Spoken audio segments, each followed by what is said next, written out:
I forgot to do a countdown.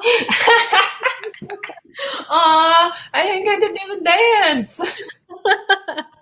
Way to go. It's obviously been a while. Well, hello, reader friends. Hello, reader friends. Yes. Don't want to forget the hellos. Oh my goodness. It's been a year of COVID. Yeah. Hi, guys. Hello. Oh, we already have some hellos. Man, an ever loyal listener. Wow. Well, we're freaking here like a year ago at this point. Yeah, we love you.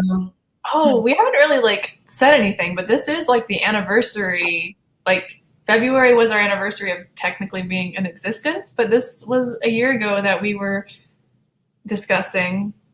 Oh, it's somewhere. Oh, it's right here.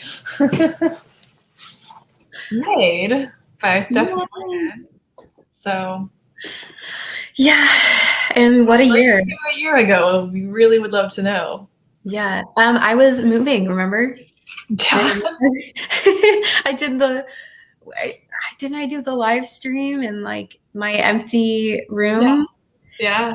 And secretly, you guys, there was like a cockroach across this room from me, and I was, because we were moving out and it was empty, and it was literally just me in the room with my computer on top of a box and a cockroach, and I was trying not to freak out. Oh my gosh, I forgot about that. I have not. I was like, what am I supposed to do? I was like, not making any faces. Every March live stream, you're gonna think about the damn cockroach. Yeah. So anyways, it's been a whole year. So that's, you know what? We've made it through. Mm-hmm. Yeah, and we are back with another memoir. Mm-hmm. This one was, should we show the book now? Are you ready? Oh, you beat me. Know My Name. A Memoir by Chanel Miller. So, book dance. So, did you read the book? That is first and foremost what we need to know. Who is here that read the book? If you are here and you did not read the book, don't go anywhere because that's fine. Yeah, totally fine. Yeah, we try to run these things so that if you did not read it, it's okay. You can take part in the discussion anyways. Yes, we'll be reading quotes and such, making sure all the context is there. And so we should probably give that context overall. We have some words for you guys, reader friends. We're going to start doing some statements, give you some understanding of why we chose the book, and then read the back of the book. So do you want to read the statement and then I'll read the back of the book? Yeah, sounds good. All right, let me just pull it up here. Super prepared. Okay, so when looking for a book this month, we realized that this was a full circle moment. We started the book club in February of last year, but our first book was read in March. Evelyn Yang had tweeted about reading Maid by Stephanie Lang, so we chose to honor her by reading that. So when looking for a book for this month, we knew we wanted to read another memoir written by a woman. True to form, we turned to Google. Kateri came across Know My Name by Chanel Miller, a survivor. This is a topic we hadn't covered yet, but it is unfortunately always a relevant one. And with March being Women's History Month was a plus. Honestly, this book is about more than just being a survivor. It's a raw look at what it is like to be a woman in a man's world. It's an artist's perspective on the most wonderful and terrible parts of being a human in the modern world. It's an uncomfortable bird's eye view of the systems which are made to protect abusers and not victims. And it's an ode to the trials and tribulations of healing and the communities and stories which carry us along the way. We think Chanel Miller is genuinely one of the greatest writers of our time. And as New York Times bestselling author Glennon Doyle so perfectly put it, I opened Know My Name with the intention to bear witness to the story of a survivor. Instead, I found myself falling into the hands of one of the greatest writers and thinkers of our time. I could not put this phenomenal book down. And to that we say ditto.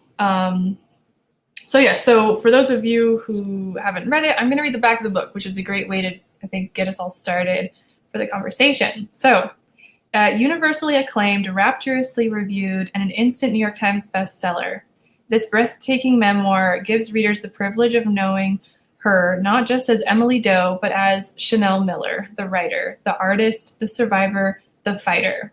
Her story of trauma and transcendence illuminates a culture biased to protect perpetrators, indicating a criminal justice system designed to fail the most vulnerable, and ultimately shining with the courage required to move through suffering and live a full and beautiful life. Know My Name will forever transform the way we think about sexual assault, challenging our beliefs about what is acceptable and speaking truth to the tumultuous reality of healing. Entwining pain, resilience, and humor, this memoir will stand as a modern classic. Agreed. Totally agree. Totally agree. So this is where we're going to start talking about our initial thoughts. So Megan, some initial thoughts. My initial thoughts overall. I think it's a book every person should read. And I know we say that about like so many of our books. I think specifically it's a book that men should read because Chanel just does such a great job of not just writing about what it's like to be a survivor, but what it's like to be a woman. She says some, I think, really hard truths that I think a lot of people should hear, whether you consider yourself like one of the nice guys or not. I think you should read it. And I think, like I was, saying to you before we got on the live stream, is that I think while a lot of what she is saying is very true for a lot of women, I think you and I probably got totally different things out of it. And I think that's the beauty of it, is that while it's sort of universal, there are definitely different lessons and different things that we come out of at the end. Mm-hmm. Yeah, I think that point about like who should read this book, like not saying like obviously like we got a lot out of it as women who probably have our own various types of Me Too stories, because at this point I haven't met a woman who doesn't. So there's that. And so there was like I felt like an element of healing myself, even though, I've never experienced anything to the degree of Chanel, luckily, but like, nonetheless, there's this like connection that you feel with her, I think, as a woman. So there's a lot of beauty in that. Like, it's a wonderful thing. But yeah, like, definitely, I think a lot of men could stand to gain something from this. And that's not to say that men suck. Like, it's such a hard thing to point to make without sounding like you're kind of low key saying that. And that's not what I'm saying, but like, I totally agree. It's just like, as someone who's not a person of color, like when I do anti-racism reading and research and stuff like that, like I have to like acknowledge that like I'm not someone who's like actively like racist in the sense of doing awful things, but there's so much that's been downloaded onto us by systems, by the patriarchy, which yes, we're going to get into that word later. That there's just stuff you don't know. It's that kind of thing. And so you don't have to be a terrible person to need to read this book. Just everyone should read this book. Like, yeah. And also, and then kind of getting to that segue to like one of my other thoughts is just how like I loved just getting to know her as a fully fledged person.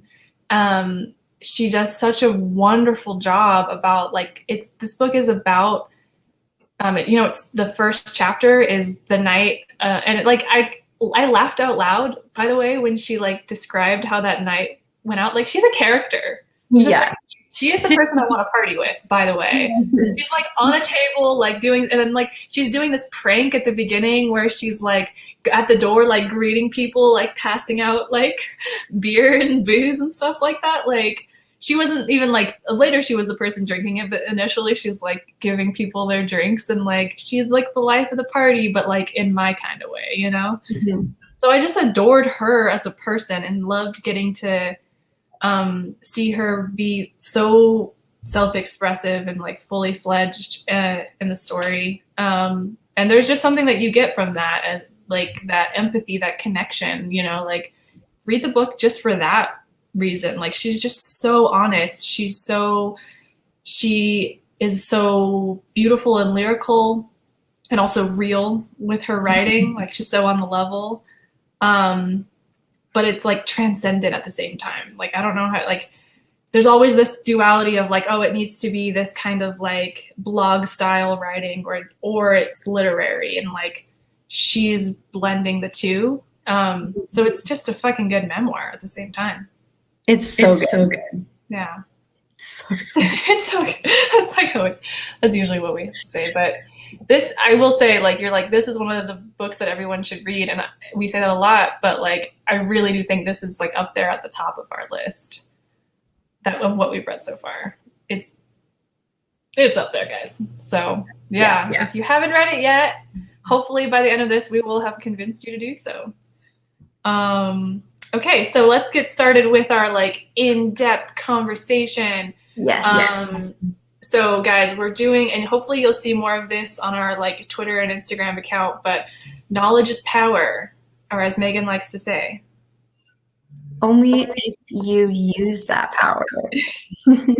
If you put it into action. So some of the things we want to just get into, like some of the things that are really like tangible things that we learned, things that could, I think, well, going into the rest of the conversation after, like that we want to like start thinking about what are the things we can do as a society, as individuals, to make the world suck less, right? So number one on our list is, I'll take the first one, I guess. Rape kits, guys. We want to talk about rape kits. So Chanel, in the story, she talks about at one point, she learns that, it's taking a while for her rape kit to come back. Basically, if you don't know a rape kit, like, you know, they have to like do tests to see if there's like semen. We're just gonna say words, okay? We're not gonna back down. No, up in there, yeah, and stuff like that. So they do like tests that would give evidence that, you know, there was penetration of some sort, right? So it helps her case. Anyway, so it's taking a while for the rape kit to come back, and she finds out that, you know, a lot of times, like rape kits, like there's such a backlog of rape kits that they don't get tested, like they don't like they go bad. That's the word. Like they like expire. I don't know how something like that would expire. Here's the quote from her. Once I find it. Here it is on page 68, if you have your book. My rape kit still hadn't been tested in the crime lab. They told me it would be expedited due to media pressure, but months later, I was still waiting. I was told it was because of the backlog of kits. There were hundreds in line before me. Some kits kept so long they grew mold. Some thrown out, the lucky ones refrigerated. Immediately, I felt ill. How could that be? This was not fruit rotting. It was little pieces of us in each one, an indispensable story. It also meant there was a population of victims in my vicinity, disguised in their everyday lives, going to work, refilling their coffee, eyes wide at night, waiting. Who got chills? Oh my gosh. Like, sidebar, again, she's an amazing writer. Yeah, that was a huge moment. Like, you know, like, why, you know, like there's just no reason like that's it's really not that much of a priority. Like when it's already, you look at the statistics for how hard it is for women to get justice, and then you're doing that to them. Like what? Yeah. Oh, I'm echoing. Oh, I can't hear you. Echo. Oh, okay, sorry. I can't hear you, Echo. I'll keep talking. If no one else can hear it, I'll just keep talking. So unfortunately for me, I already knew about this because I listen to so many true crime podcasts. And a lot of the true crime podcasts I listen to are women talking. And so this is one of the topics that comes up that just makes them infuriated with good reason. Because like you were saying, like, why can't you just test them? Like, yeah. Like, why is this not a big priority for you? I don't like. It's one of those ones where we're not gonna have to sit around and be like, what do we do about this, guys? Like, no, what are you doing instead? Like, what are you doing in place of that? Like, yeah. What are there more murders going on? Like, are there too many murders? Yeah. I don't get it. I don't get it either. Look, I'm okay with saying I don't know when I don't know something, and I just don't know. I don't know why. Like, I don't know why they don't do this. Yeah, it's just there's not much more that needs to be said. Like, come on, guys. Like, can we get this together? Like, really? Like that. So anyway, so please comment if you didn't know that, because I'm not surprised Megan knew that, because Megan knows about stuff like that. I mean, not like that specifically, but like Megan's like a true crime. Yeah. Yeah. So please tell us if did you know about that? Did you know about the issue with people's rape kits getting thrown out? Okay, we're mad. All right, so, but we'll move on. So, okay, so another thing. On page 189, is this something we should read the quote, or should we just say it? I don't really think we need to read the quote. I'm on the page right now. It's not like super a quote. Yeah, so something else that happened within this case. Turns out Brock's family paid $10,000 to hire a blackout specialist. And guess what the blackout specialist said? Like, oh, if you're blacked out, you totally have control over yourself. Yeah. Raise your hand if you've been blacked out. Well, actually, I haven't, but I have a very high alcohol tolerance, very high. But she said she claimed I could have been ready, willing, and able to consent, even if I could not remember it. Yeah. So I think that one's at least simple. Like, okay, so maybe we could not allow people to pay $10,000 for someone to show up and speak their bullshit, whatever thing they want to tell them to say. Yeah. Also, FYI, guys, that is still not consent. Yeah. That is still not consent. By the way, I guess we should say, if you didn't know, she did win this case. I feel like we're kind of assuming that people, because this was a big culturally momentous thing, but I have talked to people about this book, and there have been people who like didn't know what I was talking about. Most people did, but there have been a couple people. So yes, full disclosure, she does win. Sort of. Well, I guess we'll get to that. Yeah, we'll get to that. Mm. Yeah, but this is a nice moment because Chanel is freaking hilarious. Like, she is so funny. And in this moment, I like her immediate response to her DA, because she always calls her my DA. She always says, my DA. So she says, a blackout expert. I wanted to say, I'm the real blackout expert. Am I right? And I'm like, which is like a funny joke. At the same time, it's like true. Like, yeah, like why do you need to pay that much money to hire an expert when it's like you have someone like it's also, I think, highlighting that just how much we just don't want to believe people when they're yeah. Well, and it was one of those moments that I laughed, and I was like, should I be laughing? Like, this is funny, but like, yeah. I did. I think I did. I had a moment where I was like,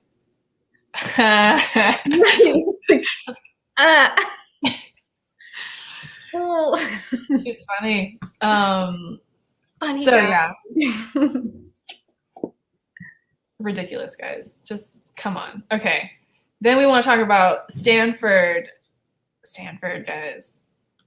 Has anyone been to Stanford? I've been on the campus. It's pretty whatever.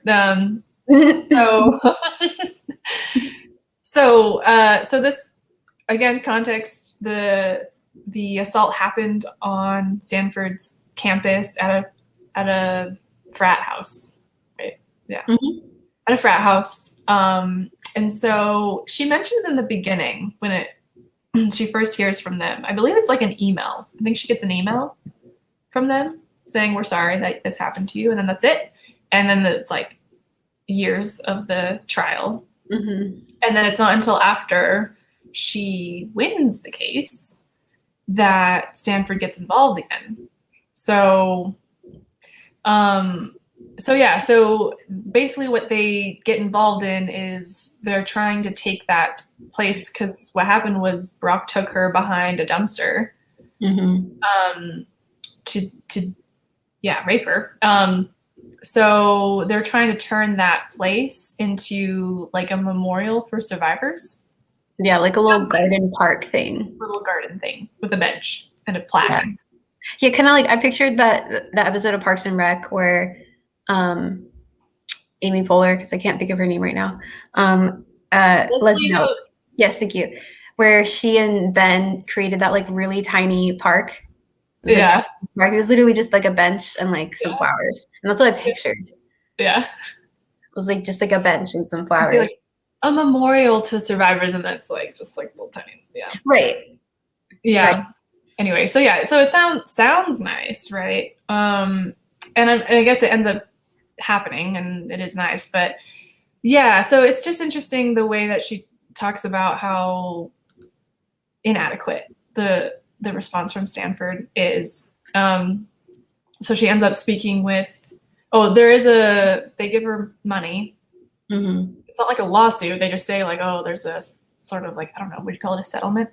And it's like to like help pay for like her therapy expenses and therapy for her. She's a sister who's very involved in this whole process, because her sister was actually there the night that it happened, stuff like that. And so they give her that, and then they're going to do this memorial. And so she's working with this woman who works for Stanford. And also she's Chanel, someone reaches out to Chanel. I forget her name, but she's a woman who's like very involved with like probably the Me Too movement. And, she's an advocate. And so she's trying to help. She's kind of Chanel's advocate in this sense, trying to help her negotiate this deal with Stanford. And they're just, like basically Chanel is like, oh, I'd like to do this. I'd like to have, Stanford say this, make this type of statement. I'd like to have this plaque say this thing, stuff like that. And they keep giving her pushback. They don't like what she wants. Yeah, she just wanted to tell the truth. Like she didn't want to sugarcoat it, because she was like, as victims, like we don't want things to be sugar-coated. Like we want the truth. Like being a victim isn't like this beautiful process. It's hard and it's grueling and it takes a lot out of you. And I don't know if you were going to read like the statement that she wanted to put, or if we had it in here. But she wanted to put a statement just about how like it was just really hard, but she was still here. And all they pointed out was all of the stuff that she said that could have been triggering, and they wanted it to be like a tranquil place. And she was like, you missed the most important part is that I'm still here. Like I'm still standing. Like that's the important piece. And you're just not listening. Yeah. Yeah. So it's very much Stanford wants to control the narrative on her story and what it's like to be a survivor. And also just the whole narrative on that ill we have in society. So that was interesting. I hadn't known that Stanford's response had been so inadequate. And there was a thing I wanted to read on page 296.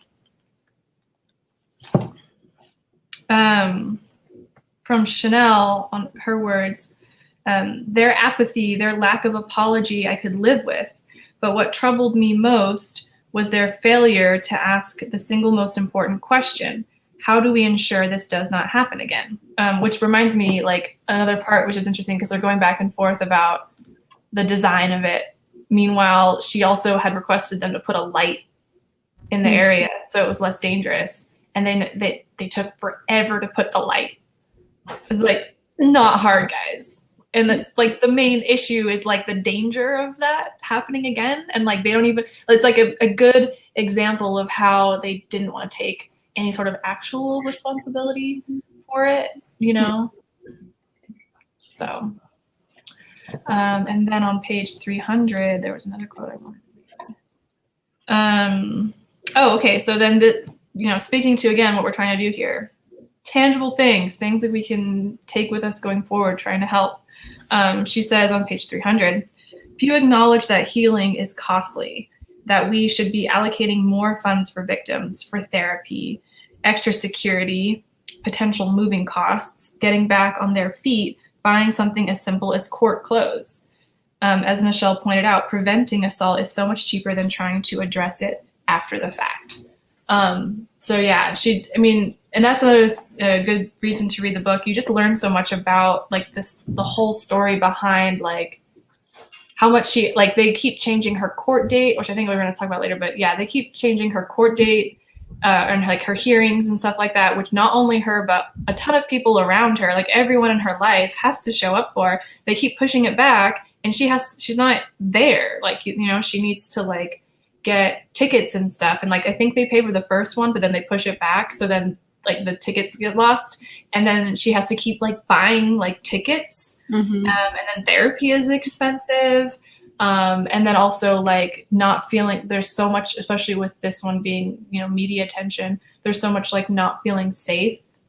I felt so like paranoid and like claustrophobic for her, like the way that she was talking about, because she was at a certain point, she was getting like actual death threats and stuff like that. And there was like nothing. Like eventually the cops were like, okay, we got to do something. But there was a long time where she was just like on her own and stuff like that. And so there's very few resources for people in that situation.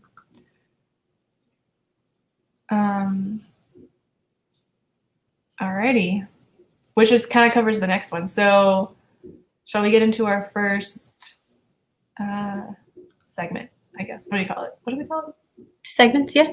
We can call that. Themes.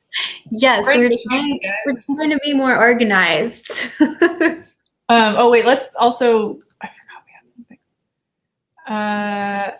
Beating or killing. Oh. This reminds me of how cops were beating and or killing autistic people, so they painted cop cars with autism so they can beat and or kill them while singing their praises. Being a court victim is damn expensive on top of everything, right? Yeah, thanks for adding that in. Okay, so, and if there's anything that, if you did read it and there's anything specifically you want to address, please put that in the chat. Yes. So we get to it. Okay, so a woman's job. So Megan, what about this? Yeah, so this is one of the themes that really stuck out to me the most in the book, is that, obviously that's why we picked it, but essentially is like what a woman's job is in the world. And we'll just kind of talk about, like, we can either talk about this now or later on, like basically what the patriarchy means. But essentially like what a woman's job is deemed to be. And I think the best way to explain this is just by using her words. So on page 83, and if you have the book, it's the second paragraph. Walking down the street was like being tossed bombs. I fiddled with the wires, frantically diffusing each one. Each time I was not sure which wire would cause it to detonate, tinkering while sweat ran down my forehead. Women are raised to work with dexterity, to keep their nimble fingers ready, their minds alert. It is her job to know how to handle the stream of bombs, how to kindly decline giving her number, how to move a hand from the button of her jeans, to turn down a drink. When a woman is assaulted, one of the first questions people ask is, "Did you say no?" This question assumes that the answer was always yes, and that it is her job to revoke the agreement, to defuse the bomb she was given. But why are they allowed to touch us until we physically fight them off? Why is the door open until we have to slam it shut? Yeah. Yeah. And this is the part when talking to the men in my life and like that I are very near and dear to me. I was trying to explain that to them about it's exhausting. Honestly, it's exhausting because you have to be polite, but not too polite. And, you know, you and I talked about how sometimes when we feel awkward, we immediately revert to cute because that's what people like. That's what men like. You know what I mean? It's like this job. It's Yeah. literally like a full-time job being a woman, and it's exhausting. And I'm a white woman. You know what I mean? Like, and I have like privileges. You know, and even with that, it's still like exhausting. You know, and like you know, Chanel is, you know, Asian. And so she got it even worse, you know. Um, Mhm. there's the fetishization that goes along with that. Yeah. And just talking about how, like, yeah, the door is literally always open and it's somehow our job to shut it. Like, it pisses me off. Yeah. I mean, it's such a like, it's also like you go through, or like, I feel like I went through so much of my life with those feelings without the anger, you know? And like, because the anger comes from when you recognize that that's fucked up, you know? And so like the anger is like a new feeling in Yeah. my experience. So yeah, I totally get that. And it's so interesting because it's like those, for me, reading that and other parts that are passages where she talks about same thing, like it's so you're like yes like I freaking like didn't know how to put it into words because it's like one of those things where it's like it's so logical. And you know, I've heard both men and women honestly say stuff of like, you could just say no, like why don't you say something, like why don't you, you know? And I guess not to say that you shouldn't. It's like that's not what we're saying here. But it's like, why is your response to ask me why? Like my response is my response. Like we're human beings, fight or flight. Like you know, like we have the responses we have for a reason. It shouldn't be like a question. The question should be, you know, the other way around, right? Mhm. So yeah, that's just something that's just like I love that quote. It's something she does throughout the book in so many different ways. Another reason why you should read it if you haven't, because it's just like I think I was thinking of like a segment doing it just to be like sexism sucks, it's also illogical, because she's just so good at like talking about how like it's just freaking illogical, like, and the whole thing about like being given a bomb and then like, you know, like us being expected to figure out like what to do with it. It's like that's this like constant like thing Yeah. that we're dealing with. Like, yeah, that sucks. Like, and then of course we're gonna get angry about it. So Yeah. And I like what you said too about how it's men and women. You know, it's like women have internalized misogyny as well. And I can attest to this like firsthand growing up. And like, I grew up in a pretty conservative Baptist church.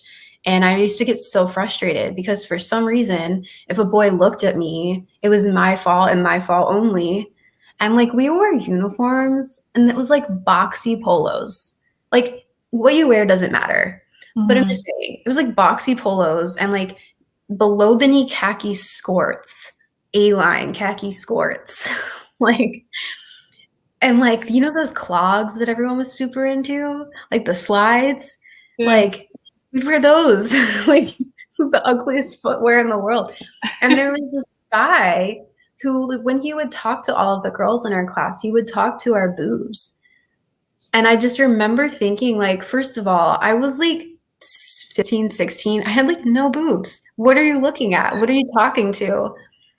And somehow that's like, I remember thinking, he was like, oh, I didn't even realize. I'm like, yeah, because you're not taught that it's your job to, like, because I confronted him about it. I was like, hey, stop doing that. You're making us all uncomfortable. And he was like, I didn't even know I was doing it. And I was like, of course you don't. And that was a really big moment in my life when I was like, finally like, well, this is so stupid. Because I was like, of course you didn't realize it because you're not taught to look away. I'm taught to move. Yeah. You know what I mean? Like, yeah, like we're taught to like duck and weave. yeah. You know? Bob and weave. Yeah. And you're taught to just continue. Someone set the fire alarm off somewhere in my building. Okay. Sorry. It was like really loud. But yeah, like I just started thinking like, you're the one looking at me. Like, why am I feeling like this is somehow something bad that I've done? Like, I'm doing nothing. I'm having a conversation with you. Like, how is this my job? And yeah, but in that context, it was like a women too. Like I was being taught in an all-girls Sunday school by a woman about how it's my job to protect men. Yeah. But why? Yeah. Right. Yeah. And I mean, and even like from like my mom, not to throw her under the bus, but like, that's different. Whereas I don't think it's to protect men, but like, you know, the whole like you can't reveal too much of your body and like the conservativeness of dress. And like she's doing that out of love. Like she's doing it out of like, I don't want you to get hurt. Right. And then later on, I'm like, if I show too much of my skin, I immediately, like to this day, immediately feel like everyone's eyes are on me. Yeah. And, you know, like you feel like you're under a microscope just because you're showing a little bit of skin, you know? So it like really, like these little micro things actually have like such lasting effects later on. Because what if I actually do want to show a little skin, you know? And then I'm like, I want this thing, but I like feel like a bad person for wanting it, you know? And it's a small thing, guys. Obviously, like that's small potatoes, but at the same time, it's like all these things. You just can't ignore the fact that all these things add up. And going off of all that we were saying, I remember this was actually if you follow us on Instagram, Yang Book Club, we're able to post like longer videos. So we're also sharing even longer passages from the book. So I read one that was also another moment when she was going into this same topic, and she was like made a really logical like comparison of like, what would you do if someone like broke into your house, you know, like you're not going to be all like, let me conflict manage this situation. Like you're gonna like, there might be some people who are like, let me get my gun and like do something about it. I don't think most of us are like that though. Like I think a lot of us are like, fuck, take what you want, get away. Like, you know, like, mm-hmm. Like get out of here. Like you yeah, flee the situation. You're not, you know, like, and no one's gonna ask like, you know, why didn't you do something about having a person in your house, like having a person invade your space in that way? Well, you know, like she's making the comparison of like, yeah, so why don't we have the same standard for people who have a different experience, but that's similar, you know, if someone's invading my space by freaking jacking off right next to me while I'm waiting for the bus, like that's invading your space too, guys, you know? So yeah. Anyway, and this is a topic we're probably going to continuously get into, so maybe we can read another quote. So, but I just want to say before we move on, I really like that comparison of like being a job. It's such a good way to put it, where it feels like it's front, because it's the whole spectrum of like microaggressions to like you could die. Mm-hmm. So that takes us to female rage. Yeah, wow. That's right, wow. That's right, wow. Female rage, guys. Okay, so there's a beautiful moment in the book that's like as beautiful as it is shitty, but like beautiful for us. Like we were talking about how we were just like, yes, throughout this whole book. She's in Rhode Island? I think at this point she is. I think Rhode Island. She's on the East Coast. This is like Philly. Oh, Philly. Why did I think Rhode Island? Anyway, during the process of the trial and her hearings. And at the same time, she's trying to like heal from this whole thing. And so she ends up going, and like she could have gone to like live with her boyfriend or something like that, but she decides to go to, she's an artist. So she decides to go to have this, like, it's like a printing workshop class type thing over the course of the summer. And so she's out on the East Coast, and she doesn't have a car.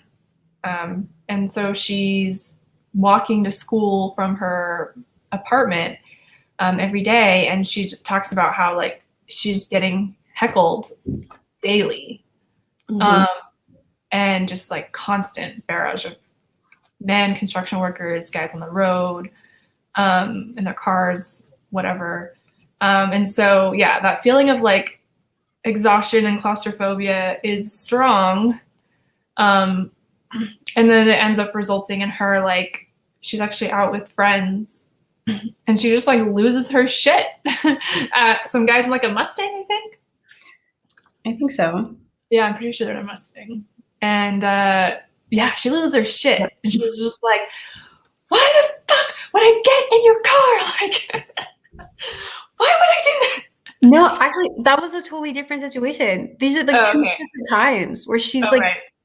No, that one was your favorite one with the Mustang, and it is Rhode Island. I apologize. It is Rhode Island. Oh, okay.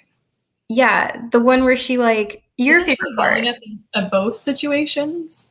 She literally yells in both situations. Yeah, so yours, like, keep telling it because this one is your favorite one, and the one I think that literally every woman is like, yes, I want to do this. I want to do this so bad. Yeah, all of those times, like just getting honked at, but from there to worse. So yeah, so it's not something that we need to like dwell on too much, but like I guess we can just say as females, we both at the time when we read it, like connected on that. Like we were like, yeah. And, you know, to also speak to like for Chanel and for other women of color, you know, female rage is so often like, what's the word? Weaponized against them to really like, it's like, I think in general for women, it's a lot of times like like you just need to calm down. Like that's, please don't ever say that to a woman if she's upset. Just you just need to calm down. Like, Yeah. Don't say that. I will cut you. Punch you in the throat. Stuff like that. But it's, you know, even worse for women of color. There's just more dehumanization there. And so I can just, yeah, we could just really feel it. And yeah, please don't heckle women. Please don't ask them to get in their car if you don't know them. Like, I don't know what else to say. I feel like it should be logical. Yeah, like, yeah, just, you know, leave us alone. Yeah, leave us alone. Please. Yeah. So that was a good moment. If anyone has read the book and felt that moment, please let us know. I think actually this might segue really well into not the next one I had planned, but the one after it. Yeah. The being a victim, because on page 187, she talks about like the intersection of that, like being a victim and being a woman and like the rage that comes with it. So on page 187, she was like, you want to know why my whole goddamn family was hurting, why I lost my job, why I had 4 digits in my bank account, why my sister was missing school. It was because on a cool January evening, I went out while that guy there had decided that yes or no, moving or motionless, he wanted to fuck someone, intended to fuck someone, and it happened to be me. This did not make me deficient. This did not make me inadequate, but it did make me angry. My sister allowed me to see what I needed to see. Pain, when examined closely, became clarity. I knew now what the attorney had come here to do, and I would not let it happen. He believed he could break us, but from this day forward, I would begin to build.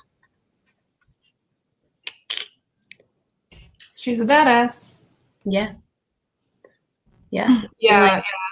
Like, that's another like kind of like knowledge is power thing that we can speak to, like the specifics of just the costs, you know, like she loses her job because these cases, like I just didn't know how much it takes over your life, the years it takes for things to happen. And like, even after she gets her victory, like they still, I don't know the words, they still appeal, you know, and then so she still has to wait and see, and then luckily the appeal is denied, and like then it's finally done. But it's like, even like you pass that point in the book, and then, you know, that still happens. So anyway, yeah,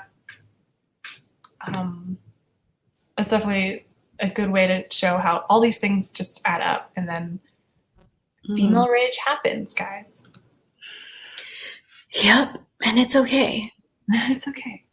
Yeah, she does a great job of really like dealing with these emotions, like portraying them, dealing with them, bringing you in to make you feel like it's just being human. Yeah.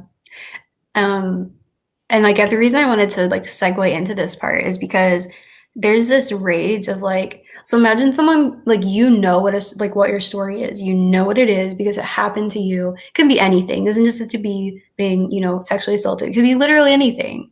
You're like, you know what? I ate cereal this morning. That's what I had for breakfast. It's an objective fact. And someone tells you like, no, you didn't. Like, no, I did. I ate it. And they were like, are you sure it wasn't oatmeal? It could have been oatmeal. Like, Yeah. no, it was cereal. I'm pretty sure it was cereal. Are you sure though? Like, did you have your coffee? Maybe you didn't have your coffee, so like maybe you weren't as cognizant. So maybe you were eating oatmeal, but you thought it was cereal. And you're like, no, I had cereal. And eventually you're upset, right? And then it's hard for you to come back with good arguments because you're just so frustrated. Because you're like, I know what happened. I was there. Yeah. And they're just telling you, someone who wasn't there was telling you, no, you're wrong. What you're saying isn't the truth. Yeah. And that's what happens to victims. Right. Like over and over and over again, they are asked to relive their trauma. And as they are reliving it, someone is picking apart the smallest details and basically telling you that what you're saying is untrue, or that you're remembering it wrong, or you deserved it because you remembered something wrong. Yeah. Yeah. The you deserved it thing is such a terrible one. And we do it in a lot of different ways. I mean, you see it like with Jacob Blake, you know, oh, he had a knife. Oh, so he deserved to be shot in front of his children. Like, what? Like, no, like that makes no sense. It makes no sense. Oh, you were blacked out, so all the terrible stuff leading you behind a dumpster, like, you know, penetrating you, like all of these things. Like she had freaking dirt all up in her hair. Like apparently the pictures of her, like it was pretty traumatizing just to like hear the description of the state that she was in. Like she was, it was, the evidence showed how fucked up she was, like how terrible that crime that he committed was. Yet it's like all the little minutia that they had to go in. And then, you know, she had to talk about like all her past, and like they had to ask her, like try to go into like, oh, what's your drinking history? What's your romantic history? Like all of this stuff. Like, yeah. Like, oh, you were wearing a tight black dress. She's like, with a cardigan. Like, I don't. So you were dancing on top of the table. Yeah, but then I got down because I didn't feel like dancing on top of the table anymore, and there were other people up on the table too. Like, yeah. Oh, and then the kicker is the moment where that was such a weird moment. So later on, her sister has to, you know, give many hearings, I think, and she says on like the last one or something, like, I left. Oh, I thought she'd be fine. Right? Which is like, because she fucking should have been, you know, like she should have been fine. I think at that point, like the alcohol like hits her later. And so she's appearing fine.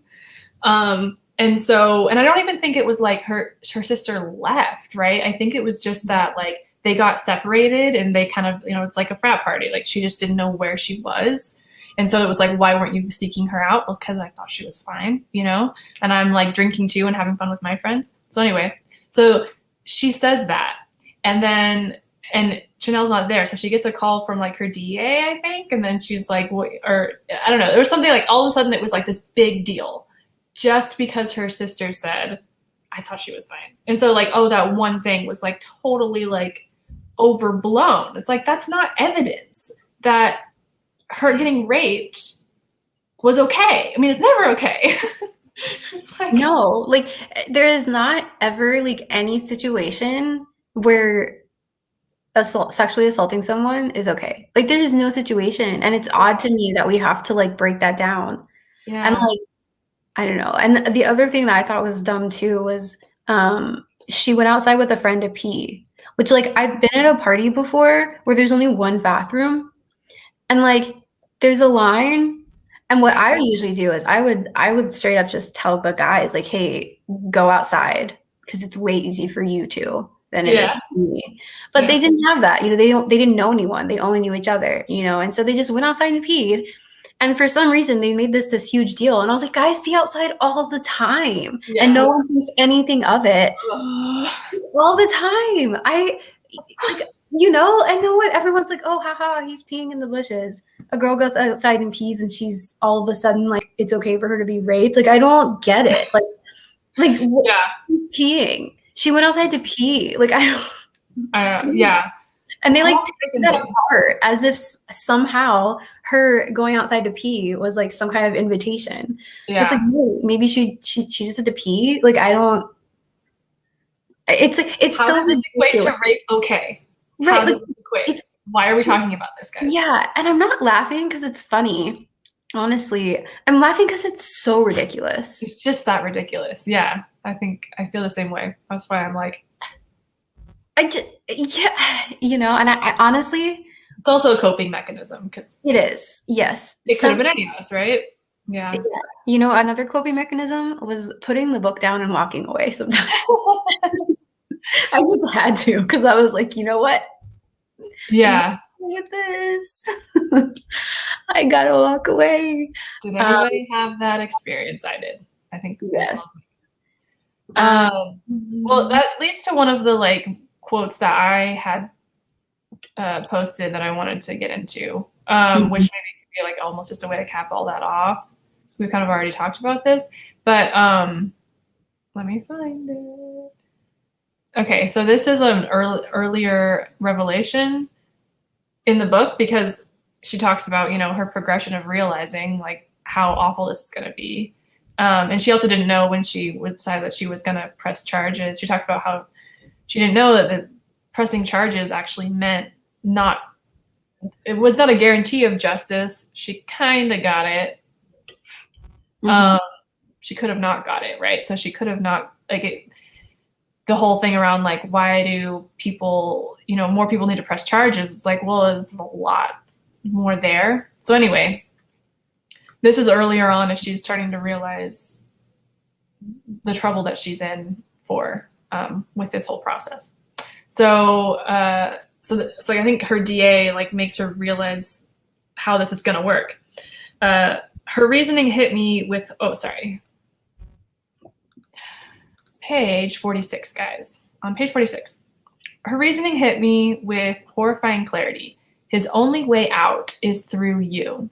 It was like watching wolves being clipped off their leashes while someone whispered in your ear that meat has been sewn into your pocket. The only chance he had of being acquitted was to prove that to his knowledge, the sexual act had been consensual. He'd force moans into my mouth, assign lecherous behavior, to shift the blame onto me. So that's basically, you know, what they did. And it was just this like like you said, reliving their trauma, being re-traumatized too, in a way. You know, it's just like she really has this strong metaphor throughout the whole trial process of how like she's kind of continuously being raped, you know, or at least, you know, she, in a metaphorical way, I guess, but, you know, she's continuously being vandalized. What's a good word? assaulted. Yeah. In a different way, and not a physical way, but a really like dehumanizing way. So Yeah. yes, being a victim. This was obviously going to be a really big part of what we talk about. Yeah. I think that's a nice segue into this next one, though, like that specific quote. Yeah. So this segment, not a monster, a human being.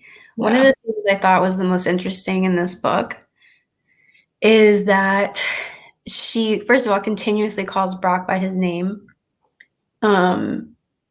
And also that she humanizes him and not humanizes him in the way of like, oh, like making excuses for his behavior and you should see he's a person. Like, no, not in that way. She humanizes him in the way that like saying he's a monster and calling him a monster takes away the responsibility for his actions from him. And the reason that goes so well with the quote you just shared was because he's trying to shift the blame anywhere but himself. And this whole time, she just wants him to acknowledge that he did something wrong. Mm-hmm. Acknowledge that what you did was wrong. And like, that's all, it's like, that's all you have to do. But like, just admit it. Like, admit that what you did was wrong. Take the blame for your actions. Take responsibility for your actions. And it's just really interesting to me because she could have been honestly way harsher towards him in the book. Like, she could have been way harsher. And I was kind of expecting it because it's totally justified. But it's almost like she was like, no, like he's not a monster. He's a human being, and he needs to take responsibility because he did this to me. And to other girls, there were other girls at that party. Like she said, like she just happened to be the one he got behind the dumpster. Yeah. Yeah, It was interesting how she doesn't go into that until the end. Like she doesn't really like hit the nail on the head with how she's portraying him, how she's talking about him until the end. So you're reading the whole book, and Brock's name, like you said, is in there. And I like that you said that she said his name, because it made me realize how the first time she kind of just wrote it out, you had this feeling, of like, oh, like, is she gonna call it like what, like I don't know. There's just like a heaviness to it. yeah. Like she doesn't say him or the guy who raped me. But she's like, he's Brock. His name is Brock. Brock is who raped me. And then she's also saying like it could have been anybody, and I could have been anybody. Like this is like a bigger problem. But I feel like page 91 is really where it hit me that she was being way like, I don't want to say kind, but like kinder to him than she could have been. Because she said, I wanted accountability and punishment, but I also hoped he was getting better. I didn't fight to end him. I fought to convert him to my side. I wanted him to understand, to acknowledge the harm his actions had caused and reform himself. If he truly believed his future was ruined and he had nothing to lose, the possibilities were terrifying. Yeah. That's such a good point. Like, if we can't create a system where if we can't create a system where like the accountability can really be felt and like from the perpetrator, and we're creating a system that's like almost incentivizing them to not be accountable, actually, like that is terrifying. And this kind of she's setting up what's going to happen, or what she's going to talk about later, about her fear of him, this experience actually pushing him to then almost become a monster in a way, but just to not become a monster, but really just to do monstrous things. So, and I don't want to jump the gun, but I think this gets into the next thing we want to talk about, which is some of the other like awful things that didn't happen to her that she talks about. So before we get there, I just want to agree and say, like, yeah, I think that was just so powerful that when I got to the end and I realized, like, yeah, she hasn't been like going on and on about him. Like, he's throughout the whole story because she's telling her story. She's not hiding anything. She doesn't, and not to say, we're not saying that she paints him favorably. Like, she talks about how she mentions how like his family just like they have to walk by each other in the hallway at the court. house, and like they just ignore her. Like he never addresses her in real life ever. You know, it's only in that courtroom when he has to, and he's usually looking down the whole time. Mm-hmm. He will not look at her, you know. And like luckily there's this one moment when she gets to like, I think it's when she makes her statement, or it's earlier. I think it's actually earlier. And she like gets the chance to answer the question, like, did you want him to do what he did to you? And she looks at him and she says, no, I didn't. Mm-hmm. Like it was her one chance to say no. But yeah, the whole point being that there's just something so powerful in that to go what she went through, and then use this platform of writing a book to make that point that like he is a human, and like there needs to be accountability, and then there needs to be healing for like people to move on, and for people to also not be pushed to actually do more terrible things. Mm-hmm. Yeah, so, she's also afraid that like by this happening to him, the whole like getting, you know, going through the court system and like having his life ruined, big time air quotes, you know, that because of this, if she wanted him to get help, yes, because she wanted him to like take responsibilities for his actions, but also to protect other women because he had been in Santa Barbara, right, during the shooter, mm-hmm. who blamed his actions on women not wanting him. Yeah. And that was so fresh in her mind, and she didn't want another situation like that to happen because Brock didn't get the help that he needed. Yeah. And it was like, that was her concern. It was less of him and more of like concern for other women. Like, mm-hmm. I have to do, like, her whole mentality throughout this entire thing was like, I have to do this for me, but I have to do this for all of my friends who didn't get victory. I have to do this for all of these women writing me letters. Like, I have to do, you know what I mean? And like, that's like towards the end, but during this whole time, you know, she's just like, I have to do this, not just for me, but for every woman who didn't get to. And that's like, I don't know, such a huge thing, like such a selfless act. Yeah. Because it was hard. It was so fucking hard for her to go through this and for her family to go through this. And this is something that's going to affect her for the rest of her life. And she did it. Like she just fucking did it. Yeah. And she changed the entire conversation around sexual assault and rape in this country. She did. She mm-hmm. paved the way for the Me Too movement. Yeah. You know, and she goes into that in her book without taking like responsibility for it either. Like she's just like, oh, this is a thing that happened to happen after me. And I'm like, no, this happened because you paved the way. I know. Like, you did this. That victim impact statement, which we'll get into that as well. But yeah, that was so big. And we just needed someone who was just like, just lay it out and just call it like it is, like she did. And it just takes an incredible amount of bravery. And I think it's important that I'm glad that we have this moment that we're talking about this, that we're talking about Brock, that we're talking about his humanity. And, you know, I think that's the biggest thing that like speaks to a big issue right now is like to go to kind of counteract someone or to just bring up someone who's done something bad, saying that they're human is like, it's not excusing any actions.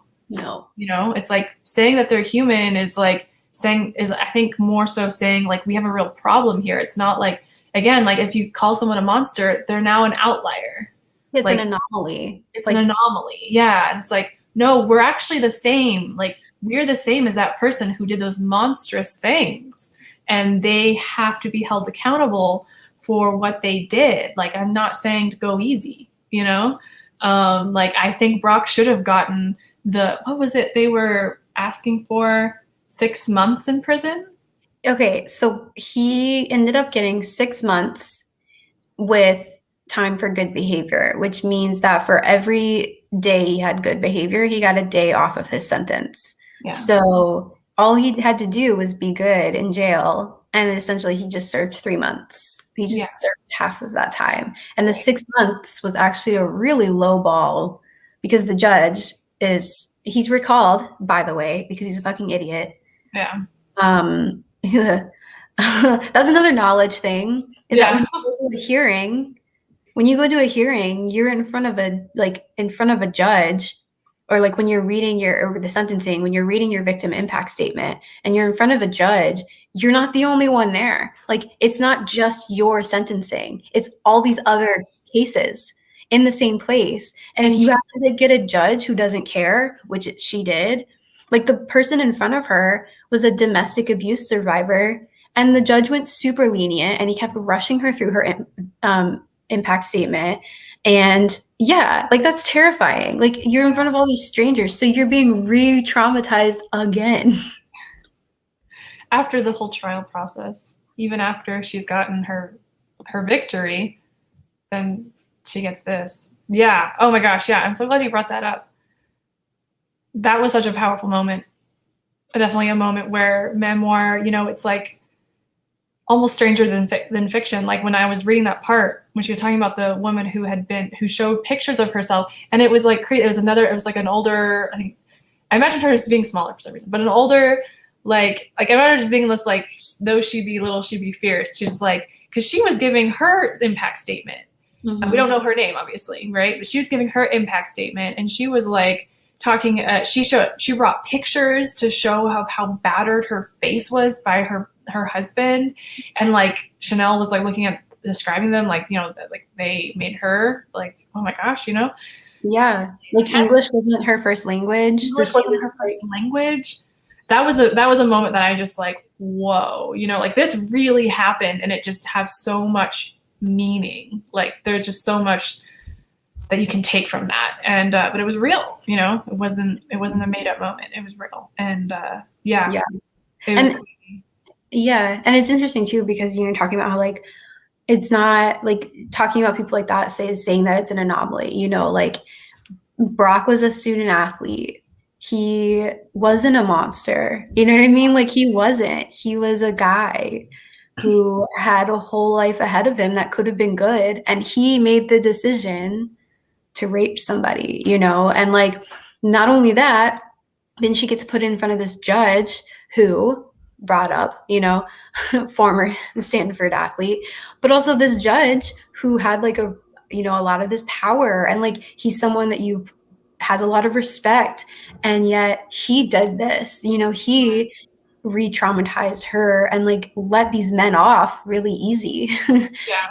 And like, so it's not an anomaly, it's people. You know what I mean? And it's like, and I feel like when you say these things like, oh, only monsters do this, it's like, it's excusing it, because then you have all these people, like so many people sent in letters about Brock, about how great of a guy he is, and how all of this stuff. And it's like, I'm sure he was all of those things, but he was also this guy who did this terrible thing.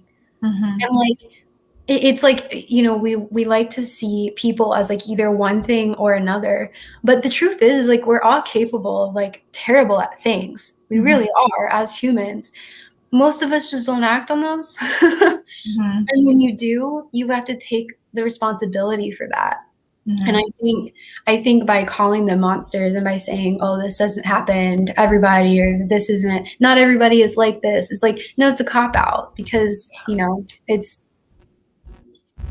and like, not to take it off topic, but I feel like just bringing it to another a step further, I guess, it also hurts us when we have like positive relationships, because we might meet someone and we think, oh, like their image is perfect and like they're this really good person, and then they do something like a normal human, like they make a mistake, they say the wrong thing, and then like it feels like a betrayal or something, like, we put so much stock in that, and then we don't know how to like navigate that situation when it's like actually like that friendship or whatever it is, that relationship that you have, like, you should have probably not gone into it thinking that it was going to be that, this person was an angel or something like that, and relationships can be ruined because of that. So there's kind of like even like two sides to that. But obviously the worst side is the other side. Yeah. Systemic issues. Yeah. I mean, yeah, that example of how you have Brock who's being excused by his dad, who's paying $10,000 to some bogus person to come in and talk about why he's actually innocent. And then you have the judge, the second layer after the verdict is given that he's guilty, still allowing him to not be held accountable. You know, that is the patriarchy, guys. Yeah. So this comment is interesting because I actually have a quote. I have a quote about this. And it also goes into like the systemic issues. So it's in the introduction, and it's on page, it's like right in the introduction. But she says, "I believe we are all multidimensional beings. And in court, it felt harmful being flattened, characterized, mislabeled, and vilified, so I will not do the same to them. I will use Brock's name, but the truth is, he could be Brad, or Brody, or Benson, and it doesn't matter. The point is not their individual significance, but their commonality, all the people enabling a broken system." Mm-hmm. Yeah, definitely. But I would be interested in knowing the thought behind that comment, though. Yeah, yeah. I don't know. It's like that. You have that feeling of like, who can I trust? Once you hear, and then you hear the statistic about how many people, like Chanel's story was kind of an anomaly where it's statistically most of sexual assault and abuse happens between partners, between people in your own circle, not random strangers, not random abductors or whatever, you know. Mm-hmm. So yeah. And it could happen to any person. That new statistic came out of like 97% of women have been harassed or assaulted, and like 3% is like really small of people who haven't. And yeah. Should we put? Yes. It's like in the trial of the men who murdered Vincent Chin, an Asian hate crime back in 1982. Their judge said, "These aren't the kind of men you send to jail. It all depends on who the people in charge sympathize with." Absolutely, and that was a big part of the judge's reasoning, is he said that like Brock was a young man with so much life ahead of him that this one mistake shouldn't ruin his life. Yeah. And it's like, but it ruined hers, you know. Yeah. Hers is forever changed, and like her sentence is a life sentence now, you know what I mean? Like she always has to, and she goes into this in the book too, but she always has to work around who she is as a person outside of being, you know, Emily Doe. And she's like, she is a part of me, but like I don't, like almost like I don't know how to not be her anymore. And it's like for the rest of her life, she like that's just is going to be who she is. And the fact that she chose to then come out so publicly and like show the world who she is. Yeah. Like I think that yeah. There's definitely like a lot that she's going to have to continue to work through. And also kind of going off of that, like the excusing of Brock, like, yet there's like Black men in prison, life sentences for way worse than what Brock did, you know, and then, oh, you're going to, these men over here are criminals. They're hoodlum, whatever, using the corny phrases. They're criminals, you know, like they don't belong in society. You don't give a shit about the life that they could have had.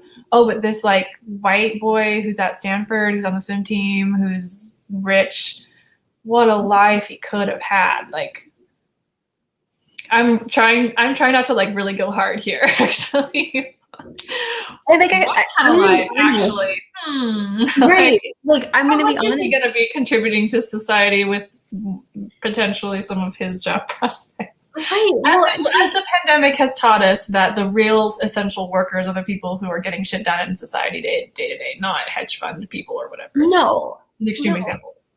And I think even if they had come back with not guilty, like he did it, and that's the fact of the matter, right? Like he did it. Yeah. And everyone knew he did it. Like the fact that he did it was not on trial. He did it. The thing that was on trial was whether or not it was not consensual. Basically, yeah. Like he admitted to doing it. Yeah. He said, "Yes, I stuck my finger in her vagina. Yeah. I touched her boobs. Yeah. I pulled her panties off." Yeah. He admitted to all of it, but Yeah. he said it was consensual. And that's what was on trial, really, was whether or not he was telling the truth or she was telling the truth. Yeah, it's like the most colossal waste of time and effort and money ever, really. Like, just once you actually like look into it, it's like years of their lives for that. Like, we couldn't have a system that actually knows how to address this situation that's obvious. There's all the evidence is there. The person's owning up to the freaking thing, and that's everything that. Okay, we're just gonna. Yeah, getting there again. Yeah. So this one, I like that you cleared it up. So when I was being very general, Chad, it was more so like in this situation, I wasn't saying it could have been that he could have been anyone. I'm saying in general, like Brock could have been anybody. Like he could be your neighbor, he could be your friend, he could like he's not an anomalous person. Like men do these kind of things all the time, usually not to strangers, like Kateri was saying. It is usually the people that they know. But I'm saying like it could have been anyone. And in this instance, yeah, I think she could have been anyone in this story, but he chose her because she was the drunkest, to be frank. Like, but he was in this, like he was going around trying to kiss tons of other girls in the party. He tried to kiss her sister. He tried to kiss her sister's friend. Like he it just happened to be she was alone at the wrong time. Yeah. And it's just like on her. The intention there was so clear that, he wanted to fuck, like what she said. He wanted to fuck something, that was what he wanted that night. Yeah. And, but I just mean in general, like Brock can be anybody. Like really, like, and I think that was, getting back to like, the not a monster thing, is that I think that's what she was getting at with, mentioning him so much and, turning him back into a person, is that like any man could, and women too. I'm not saying like that women don't sexually assault people. But it's honestly with the system, like, yeah. Brock is making a working wage job across in Illinois. Yeah. I saw that too, he doesn't have a fancy job now. I wonder if he read the book. That's definitely something to... Yeah, I don't know. I don't know that he would ever admit it. Yeah. if he has. Yeah. I also want to, like, honestly thank you guys for all the comments that you're putting in. I feel like the last several live streams, everyone has been a lot more talkative in the comments, and I really like that. It makes it feel more like a discussion and less like Kateri and I talking at you. Yeah, we really want that, guys. We don't want to feel like we're just the ones chatting away, though. I mean, we have to be, otherwise that's no point of having the live stream. But yeah, and also your thoughts in the comments. Yeah, and you don't always have to agree with us. Like, I like the conversation that just happened between, like, with the topic that Chad brought up. Like, that's a good point. Like, I think that's a good clarification to make. Definitely. So we are almost at an hour and a half. Yeah, I'm like watching the battery on my laptop slowly die, and like my charger's across the room. Yeah. I personally just had one more thing I wanted to discuss. What about you? No, I think I'm almost good, except for like last thoughts. So you go for it. So the only other thing I want to discuss, which you kind of have already brought up, the Isla Vista shooting. She talks about that. She also talks about how, so she grew up, she never went to Stanford. She grew up in, where's Stanford? Is it Palo Alto? I should know this. That sounds right. I think it's Palo Alto. I think it's Palo Alto because I used to want to go to Cal Poly, but that's not Palo Alto. And I always got Cal Poly and Stanford mixed up. So anyway, she grows up. Stanford is a part of her life growing up, and so like she would go there as a kid, but all the time to the campus. That's not the point I wanted to make. What was I talking about? Oh, in the area, in high school, there starts becoming this issue of high school students killing themselves, of completing suicide, and it becomes this like it happens once, and then it just keeps happening. And so there's this like weird phase, you know, that she experiences at the time that she's in high school. And so she brings up these topics. She goes into them and like tells the story. You know, she dedicates a good amount of time to these moments that happen. I think for a reason, because I think, and I guess we can almost use this. Well, we're not going to say the book yet for next month, but heads up, this is, I think, part of why we chose what the April book is, which we will be saying in a moment. But what she does, I thought that was interesting that she took time to talk about other things other than just, you know, these other kind of like terrible things that have happened, right? And so, yeah. And then also I think it relates to Stanford's response. So she's really like talking about like how we have these like greater issues. Oh, and then that's the thing I needed to bring up with all of the high school students killing themselves. The school like tries to like brush that under the rug and tries to be like, okay, like, oh, we're not gonna have suicidal ideation, which like there's a point to that, but they also don't want to replace that with like actual any sort of ceremony, like any like you have to now they just accept it for what it is, essentially, is what she says. They end up doing. They don't want the kids to mourn, even, like, basically. So yeah, so she I just thought it was interesting that she brings up other issues other than just specifically sexual assault against women. And the Isla Vista shooting is that too. It gets into that because anyone remembers that when that happened, like the Isla Vista shooter was saying, he posted a video before he did the mass shooting and saying that like the reason why he's going to go kill people was because women had denied him sex.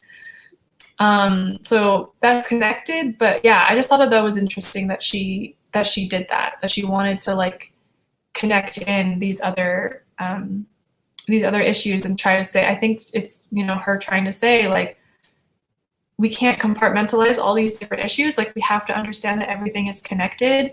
Like we have issues in our society. We need to stop brushing them under the rug. We need to like actually ask the hard questions, actually hold people accountable, and actually figure out what it is that needs to be done to stop these terrible things from happening, you know? So yeah, I thought that maybe that's a good point to end on. Yeah, actually, that just reminded me of one of the things that I thought was really good is that through this story, she talks about how because there are so many kids going out there, they have to have a 24-hour guard on duty on the train tracks, essentially, to stop people from jumping in front of the trains. And at one point, she's so overwhelmed that like she goes out there and like the guy's still there. Like even after she's like graduated high school and college, and she comes back and the person's still there. And at the end of the book, she's like, I am the guard at the train tracks. Like I am here to like guide you through. And like I don't know, it was just like such a beautiful like full circle moment because she tells the story at like the beginning of the book. Yeah. And then she comes back and she's like, I'm the guard there, you know, like I'm here for all the other victims. Like, I'm here to tell you that, like, it's going to be okay. And then I'm still standing. I'm still here, and I'm still fighting. Yeah. And you can too. And I was like, oh my gosh. Yeah. Yeah, I cried so much during this book. I cried so much. I did too. Silver Talon. I don't know what that was in regards to. Oh, it was to like, we have a problem. What's the problem? Yeah, capitalism is one of the problems for sure. Yeah. It needs a little overthinking. At least kind of in its current state. Yes. Yeah, okay. We could go in on this for a second. So there's the part of me that is obviously like, he took the time out of like, because he personally wrote her the letter, right? And she even said, she's like, you know, Hillary Clinton also acknowledged her as well. And she was like being acknowledged by people like that had positions of power, kind of like validated a little bit for her. Like, you're like, this even reached you, you know? And then on the other side, it's, you know, the fact that this is a man who does have an allegation against him writing to a victim. And so like, there is that side of it too. Yeah. But she saw it as a positive thing, and she was like really happy that he wrote to her. And honestly, like, he did take the time to like write her a whole letter, and, you know, thank her for her bravery and, you know, all of that. It's complicated, guys. It is. It is. Yeah. So that was Know My Name. I think We could talk forever and ever. We could talk forever and ever. I hope that we wanted to talk about the concept of the patriarchy, I will say. Yes. I guess I kind of hope that like a lot of the stuff we talked about today illuminated that. And we did give that specific example, like with the judge. I think I would just say, like, I think the patriarchy affects everybody. It affects white men too. You know, like there's a lot of like hating on white men, and I'm not gonna say that I haven't been there myself. But like at the same time, like no, the patriarchy like affects everybody. Can you hear me? Mm-hmm. Okay, sorry. Your camera went out for a second, or mine, and then yours. We've been here before. We don't want to. Yeah.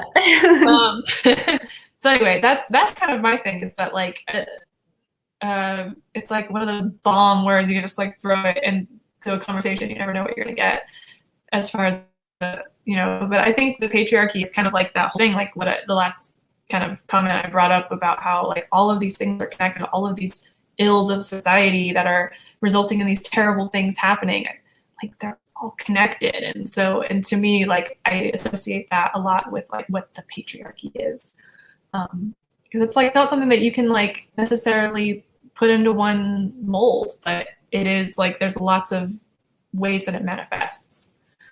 Mm-hmm. Yeah.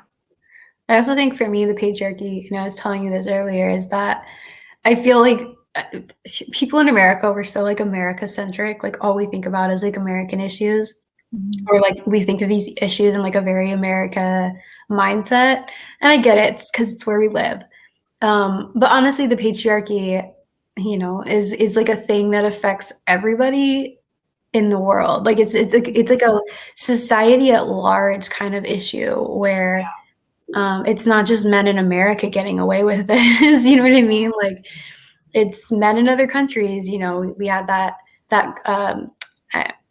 Sarah Everard, is that was her name? Sarah Everard, yeah. Everard, you know, in the UK, exactly. You know, and so it's like this is like a problem with society at large, and not just like an American problem. And I think to me, like that's what I mean too when I say the patriarchy. I just mean in general, like in the world, there are these issues, and I know the only thing we can do is work on the issues we have here. But I think it's important to realize that, like, yeah, this is happening everywhere, and this isn't just an America problem. It's a human problem. Yeah, humanity problem. Yeah. I think that was just our bookcase for humanity. That was a bookcase humanity right there. So I think that is a thing, is that like the women's stuff, the Me Too movement gets really compartmentalized. a lot, and it's like it's just specifically like women needing to be treated better by men, and it's like actually it's so much bigger than that. It's so much more complex than that. And also like racism and stuff, you know, if you're someone who like social justice movements, like the like there's all the whole white feminism thing. And so if you're like thinking of Me Too movement as like a white woman movement, it's like, well, actually it was like started by a woman of color. So like officially, you know, like the hashtag and stuff like that. So, you know, like all of these things are just so connected, and you can't just not, you know, it kind of would frustrate me if you were someone who like wanted to read with us, but like you didn't, you just stepped out for this book, because it's like, why, you know? Like we can't just talk about economics, guys. Like we got to talk about all of these things are connected. Like all of these things are connected. And I think if you're here at the Yanking Book Club right now, especially, you know, coming up on a year, it's because you probably knew about Andrew Yang. And you probably knew about Andrew Yang because you liked his policy, universal basic income. And the reason we liked universal basic income is because it did have that problem solving for a lot of different areas, right? If women in domestic abuse situations had some extra money, right, they might be able to leave. You know, people could feed themselves, you know, people could make repairs, like you could get the therapy that you needed, you know what I mean? So it's like, it's all these issues. And I think when we make decisions on what topics to cover with the book club, it's like topics that are hard. Like we don't want you to be comfortable. You know, like, yeah, that was one of the things that Sergio told us in the interview when we interviewed him, was he was like, too many people just want to be comfortable, and that's just not how change happens. Yeah. And this was a rough one. It really was. It's a hard read. It's even harder for her to have gone through it. You know what I mean? Like, it's harder for those who are going through it. If all I have to do is read a book about it, you know, like, and it never actually, like, I've been harassed for sure. I've been assaulted for sure. But personally, I've never been raped, you know, and like, if all I have to do is read a book, I can fucking do that. And like, I can do that. Understand these issues. And she also makes such a good point to point out, even for her, like, you know, her experience, like telling people in her circle, she finds out about people in her circle who have had similar experiences. And you know, and then she also gets all these letters and stuff like that. So like, even for her, it was like an eye-opening experience to be like, there are so many people, women specifically, walking around like putting a smile on their face when really like they've had these traumatic experiences. And like, you know, the Brock is not an anomaly, like all of these things, like it goes to show that this is a systemic issue, it's a patriarchal issue, it's an issue that we can definitely be, I mean, like we talked about in the knowledge is power segment, like there's so many things we could be doing better that aren't that hard, guys. So knowledge is power. Now we know to like, you know, call your representative and like talk about these issues. So good talk, guys. I was way to follow up from the last one. Oh yeah, you guys had it so easy on the last one. No, I'm just kidding. That one was rough too. That one was really rough. We're just, oh my gosh. Speaking of which, sorry, I forgot last month was February, and I was like, what Blueprint Revolution was that rough? And then I remembered February, and I was like, oh no shit, yeah, that was a rough one too. It was actually really bad. Yeah, it's February. Yeah, that was actually super rough. Yeah.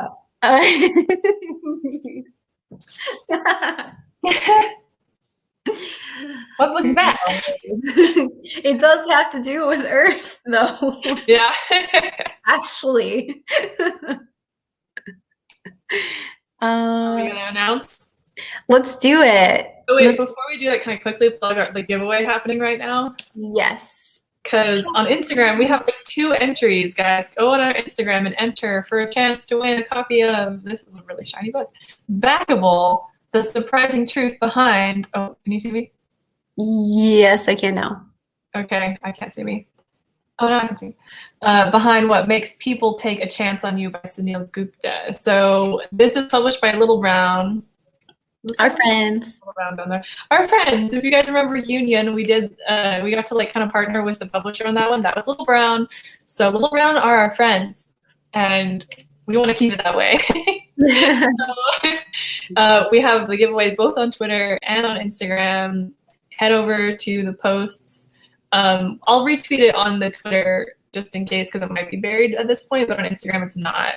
And you just see what the qualifications are to enter. We're giving away 2 copies on each one. So at this point, if you enter on Instagram, you're like almost definitely gonna win. For some reason, I wanted to get picked up by the algorithm, so that's what I'm telling myself. So anyway, because our giveaways usually have a lot of entries. So anyway, that's why I wanted to plug it, because you could definitely enter both if you have both accounts on the platforms and win a copy of the book. And I've only read the beginning of it, but it actually seems like really interesting. And like for the purposes of this book club, I will be reading it. So little side project there. Okay, do that. But before you do that, we were going to reveal our next month's book. Yay! And as true to form, I do not have it with me because it's on my nightstand. Oh. I was about to say, like, Megan has it this time. Okay. No. We are reading. That's not me. Yes, Milltown. Reckoning with What Remains by Carrie Arsenault, I want to say, because I kind of speak French. Arsenault. But maybe it's like Dubois, where it's like American, so you say Arsenault. Maybe. She's Arcadian, so she is French. Yeah, it's so interesting. I didn't know about that history until I read this book, actually. Same. I was like, this is interesting history. I did not know. Yeah. So Milltown, basically like what I was saying earlier, I was like, she's really talking to like a lot of the like bigger reasons of the toxicity, the toxic things in our world that are manifesting in different ways and causing different issues. So we kind of wanted to ride that wave. Right? Is that kind of how you would put it, Megan? Mm-hmm. So we kind of came across this one, and this is, should I read it from? It's about, okay, I'll just read it. Carrie Arsenault grew up in the rural town of Mexico, Maine, where for over 100 years the community orbited around a paper mill that provided jobs for most townspeople, including 3 generations of her own family. She had a happy childhood, but years after she moved away, Arsenault realized the price she paid for that childhood. The mill, while providing livelihoods for nearly everyone, also contributed to the destruction of the environment and the decline of the town's economic, physical, and emotional health in a slow-moving catastrophe, earning the area the nickname Cancer Valley. So essentially, like, a bunch of people in her family, almost everyone she knows gets cancer, and also there's all these other ills that the mill leads to. So it's like part memoir, part investigative journalism. Mm-hmm. Part history book. Like it's part mystery. Yeah. Yeah. Like it's very well written. Like I'm really into it. Like I helped pick, I was actually involved in the planning of this book, you guys. And I read the beginning of it because there was like a preview on Google Books, and I like read the preview and I was like, Kateri, this is it. This is our book. We are reading this one. It is so well written. She's got a phenomenal writing voice. And even though some of it is like very technical, she does it in a way that like you don't really notice that it's technical. Yeah. Like she's going into like the one of the toxins, dioxin. Yeah, and so but you're like riveted already because you're just like, whoa, this is like crazy that this happened or is happening. I don't know. We haven't gotten there yet. So yeah, because it's like her also like family history. Like it's also like her discovering her family history as well. But like, and so you're so riveted because you're like, oh my gosh, like you're finding out your history. This is like an adventure. Like this is amazing. And she's just a phenomenal writer. I'm very excited for everyone to pick it up. Yeah, so it's gonna be one where it's like we're gonna learn a lot. There's gonna it's a lot. It's a lot. but it's really good, I promise. Yeah, and we have to read early so that we can pick books. So, if that's what you mean. Yes, my computer is about to die. Okay. Battery saver mode. Anyway, that's the book. Get the book. The link is in. If you read with us, please use our link, especially since this is early, so you don't need rush shipping because bookshop.org you have to pay for rush I can't talk anymore. Rush shipping. Use our link. That would be awesome because it helps us, and we're like want to do. There's so much more content we want to do, but time is money. Yeah, we do this for free 99. Yeah, free 99. And we love it. Honestly, we love it. We do not do this for any kind of compensation whatsoever. Yeah. This is honestly like a passion for us. So this is, yeah. So another thing, real quick, follow us on Instagram because we are going to start doing our happy hours on Instagram Live instead. Trying to like migrate over more to that platform. We're having a lot of fun, guys. Are you following us on Instagram? Yes, follow Instagram. Also, yes, like and subscribe because we always forget to say this. Please like this video. Share the video. Yes.